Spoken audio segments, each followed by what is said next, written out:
Yeah, we're all weirdo deviant freaks. Don't care. Moving on. So I reviewed a few books produced within the fandom in the past, but if you notice, they've all been focused around one guy, Kyle Gold. And then it became achingly clear to me just how small literary works are within the fandom. Part of it is that it's marketed to a niche audience. Not everyone is going to find anthropomorphic animals interesting.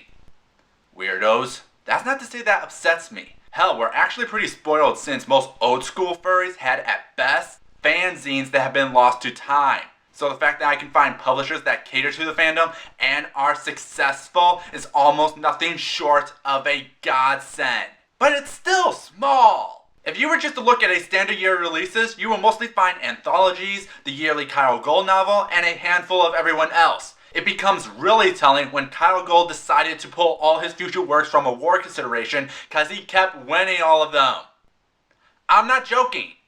We have awards. They're called the Ursa Major and Kyoto Awards. Also, we have a Furry Writers Guild. The more you know. So the literary side of the fandom is a bit small, and Kyle Gold is pretty much the king. But there is really only one way to improve that. Talk about other works. Give them their time in the sun. And that's what we're doing here today, with the winner of the Kyoto's Award for Best Novel in 2013. Ladies and gentlemen, boys and girls, people of all ages, my name is David Popovich, aka the Bookworm, and welcome to Bookworm Reviews. Sit back and relax as we dive into God of Clay, Book 1 of the Fire Bearers by Ryan Campbell.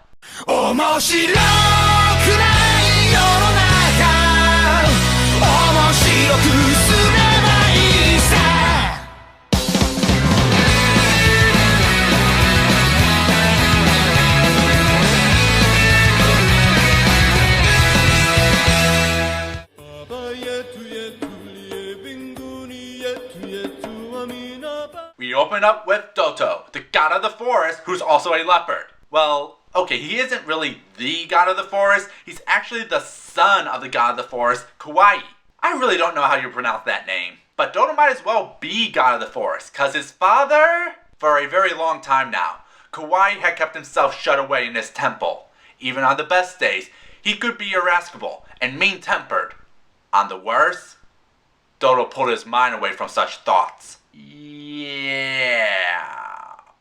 But today, Doto senses a disturbance in the forest, something he hasn't sensed in a long time. There was something else on the wind too, a trace scent, familiar and yet strange, too faint to place.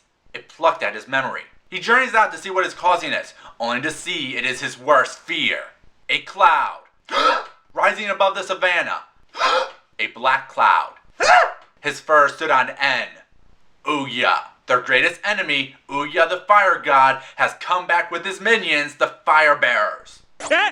He said it! Looking to once again burn Kawaii's dominion that he tried to do so long ago. Doto goes to warn his father about Ouya's return, but... And how would you be so certain? They have not been near the forest since you were a cub. Did you stop and ask yourself if these were truly the black clouds? If the sounds were truly the cry of the dead?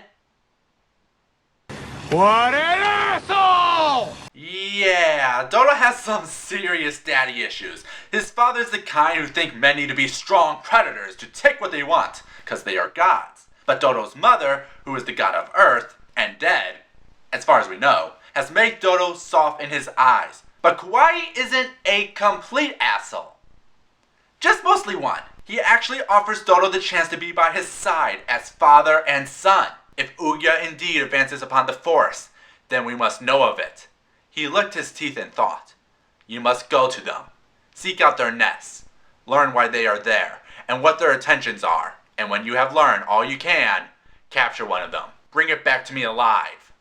I will have questions for it. Now, Doto is a reasonable being that knows what his father is asking is insane. The fire bearers are some of the most ruthless animals ever, as told by the stories. So trying to not only capture one, but to bring it alive before Kawaii is next to impossible.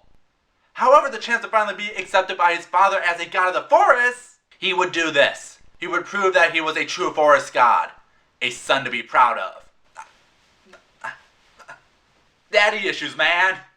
Just, please, Daddy, love me. So Dodo is off to confront these mad animals to finally prove his worth. But when he arrives at their nest, the fire bearers were not animals. They stood upright, on two legs, like Dodo and Kawaii. They stood like gods.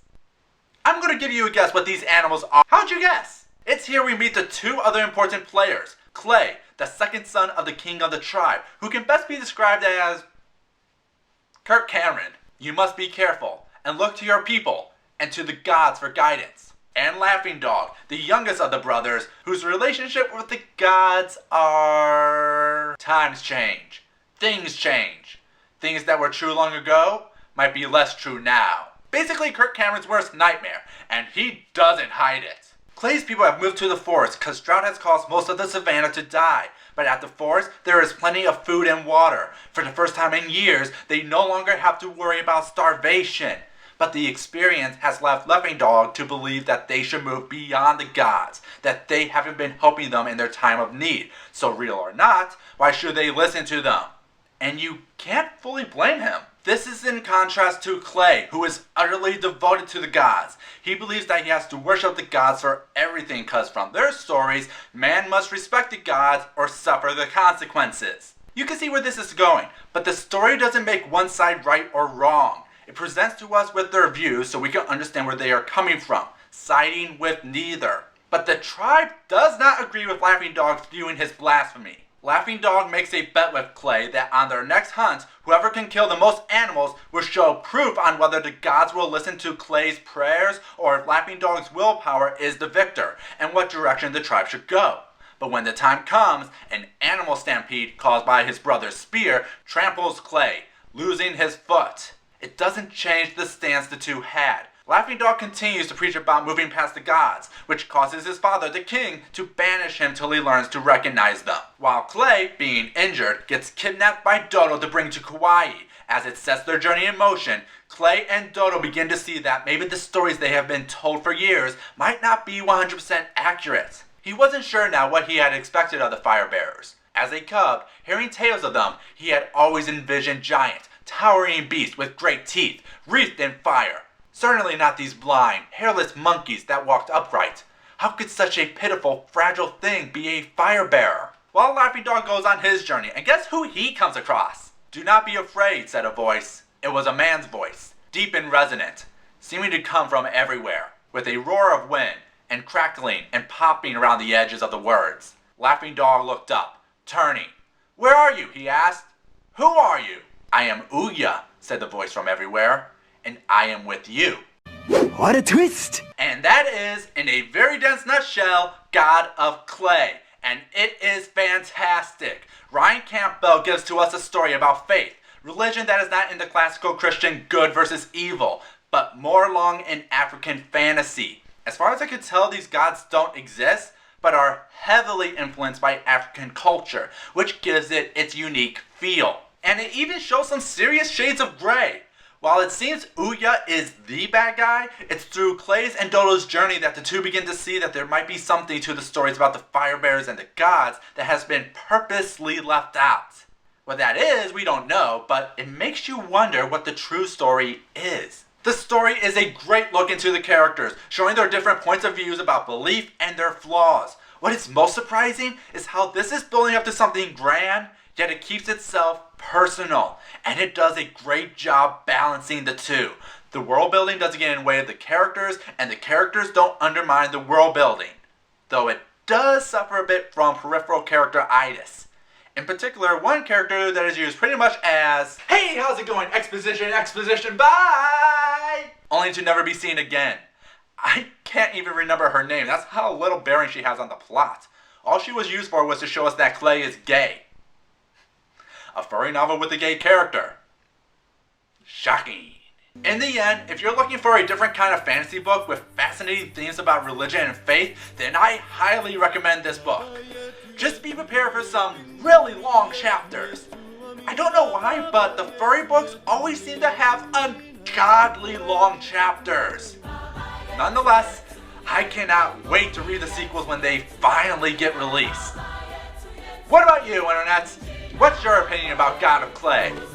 Next week, we begin the holiday season, And what doesn't say wholesome like a Ah!